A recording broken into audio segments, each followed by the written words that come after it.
নমস্কার বন্ধুরা, পুষ্প কিচেনে আপনাদের সবাইকে স্বাগত। আশা করি সবাই ভালো আছেন। আজকে আমি আবার একটি নতুন রেসিপি নিয়ে আপনাদের সামনে হাজির হয়েছি। আজকে আমার রেসিপি দুর্দান্ত স্বাদের নিরামিষ ফুলকপি আলু রেসিপি। দেখুন, এর জন্য আমি প্রথমে কড়াই চাপিয়ে দিয়েছি আর কড়াইতে নিয়ে নিলাম পরিমাণ মতো জল আর দিয়ে দিচ্ছি 1 চামচ লবণ। জলটা ভালো করে গরম হলে এবার আমি ফুলকপিগুলোকে দিয়ে দেব, সামান্য ভাপিয়ে নেব। ফুলকপির মধ্যে অনেক পোকামাকড় থাকে, তার জন্য হালকা করে একটু ভাপিয়ে নেওয়া উচিত। দেখুন, লবণ দিয়ে হালকা করে ভাপিয়ে নিচ্ছি। খুব বেশি সেদ্ধ করার দরকার নেই। আমি একটু ফুটে উঠেছে, আমি এবার জলটাকে ছেঁকে নামিয়ে নেব।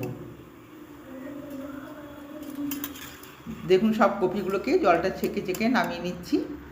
এবার কড়াইতে দিয়ে দিচ্ছি সর্ষের তেল। সর্ষের তেল দিয়ে এই রান্নাটা আমি করব বন্ধুরা। দেখুন, এরপর আমি এই তেলের মধ্যে আলুগুলোকে ভেজে নেব। ডুমো ডুমো করে কাটা আলুগুলোকে দিয়ে দিলাম।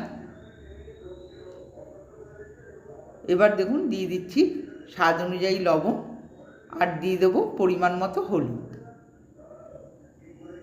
হলুদ আর লবণটাকে দিয়ে সুন্দর করে আলুটা লাল লাল করে ভেজে নিতে হবে।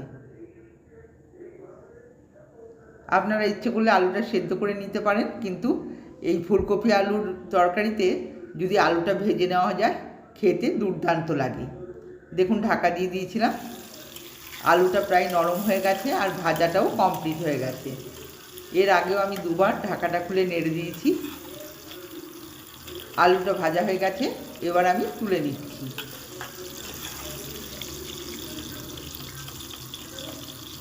সব আলুগুলোকে তুলে নিলাম।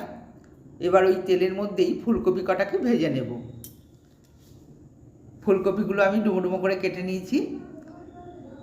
দেখুন, দিয়ে দিচ্ছি সামান্য পরিমাণে হলুদ। লবণটা দেব না, যেহেতু আমি সেদ্ধ করার সময় লবণ দিয়েছিলাম। এখন আর আমি লবণটা দিচ্ছি না। এবার ফুলকপিগুলোকে খুব সুন্দর করে ভেজে নেব। খুব সিম্পল রান্না, সাধারণ রান্না, কিন্তু খেতে হবে অসাধারণ।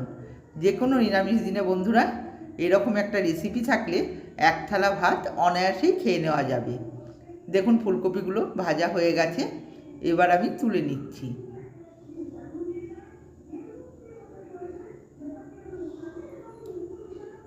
ওই তেলের মধ্যেই দিয়ে দিচ্ছি ফোড়নের 2টো তেজপাতা, 1/2 চামচ গোটা জিরে। ভালো করে ফোড়নটাকে সুন্দর করে নেড়ে চেড়ে ভেজে নেব। এবার দিয়ে দিচ্ছি দেখুন সামান্য হিং। নিরামিষ পদে বন্ধুরা একটু হিং দিলে খেতে দুর্দান্ত লাগে।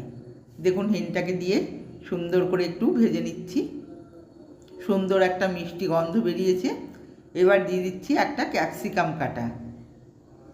ক্যাপসিকামটা একটু নেড়ে চেড়ে ভেজে নেব। হালকা করে একটু ভেজে নিতে হবে। দিয়ে দিলাম আদার পেস্ট। আদাটা স্কেচারে আমি করে নিয়েছিলাম। দেখুন, পেস্ট করে নিয়েছিলাম আদাটা, সেই আদাটাকেই দিয়ে দিলাম। কোনো কিছু বাটাবাটি ঝামেলা ছাড়াই এই নিরামিষ রান্নাটা আমি করছি দেখুন বন্ধুরা। এবার দিয়ে দিচ্ছি 1 চামচ জিরের গুঁড়ো আর 1 চামচ ধনের গুঁড়ো। লঙ্কার গুঁড়ো দিচ্ছি 1 চামচ। হলুদের গুঁড়ো 1 চামচ। আপনারা আপনাদের সবজি অনুপাতে মশলাটা বাড়িয়ে বা কমিয়ে নেবেন, আর ঝালটা যে যতটুকু খাবেন সেরকমই দেবেন। দেখুন, সামান্য সামান্য করে জল দিয়ে মশলাটাকে কষিয়ে নেব। পুরোটাই ড্রাই মশলা, আমি ওই জন্য একটু একটু করে জল দিচ্ছি আর মশলাটাকে কষিয়ে নিচ্ছি। দিয়ে দিলাম সামান্য পরিমাণে চিনি। নিরামিষ রান্নায় বন্ধুরা একটু মিষ্টি দিলে খেতে ভালো লাগে। দেখুন, মশলাটা দিয়ে তেলটা ছেড়ে দিয়েছে। এবার আমি দিয়ে দিলাম ডুমো ডুমো করে কাটা আলুগুলো। আলুটাকে দিয়ে নেড়ে চেড়ে সুন্দর করে কষিয়ে নেব।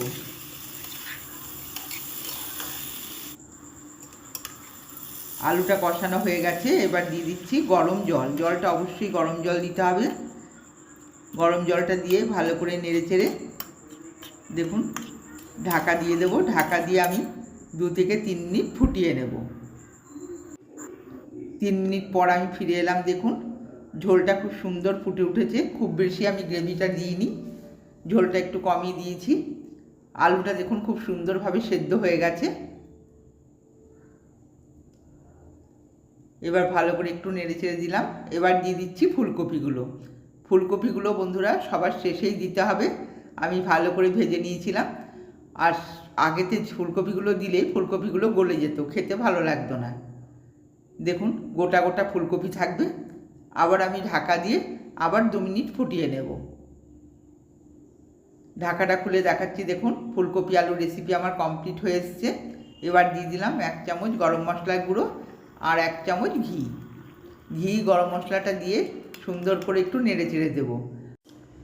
এবার আমি গ্যাসটাকে অফ করে ভালো করে ঢেকে 10 মিনিট রেখে দেব। রান্নাটা কমপ্লিট হয়ে গেছে বন্ধুরা। দেখুন ঢেকে রেখে দিলাম। এবার ঢাকাটা খুলে একটা বাটিতে আমি পরিবেশন করে দেখাচ্ছি। বন্ধুরা আজকে আমার রেসিপিটি যদি ভালো লেগে থাকে লাইক করবেন আর কমেন্টসে জানাবেন আপনাদের কেমন লাগলো। আর নতুন বন্ধুদের কাছে আমার অনুরোধ রইল আমার চ্যানেলটিকে সাবস্ক্রাইব করে আমার পাশে থাকার জন্য। ফেসবুক থেকে দেখলে আমার চ্যানেলটিকে ফলো করবেন, আমাকে সাপোর্ট করে পাশে থাকবেন। আজকের মতো ধন্যবাদ।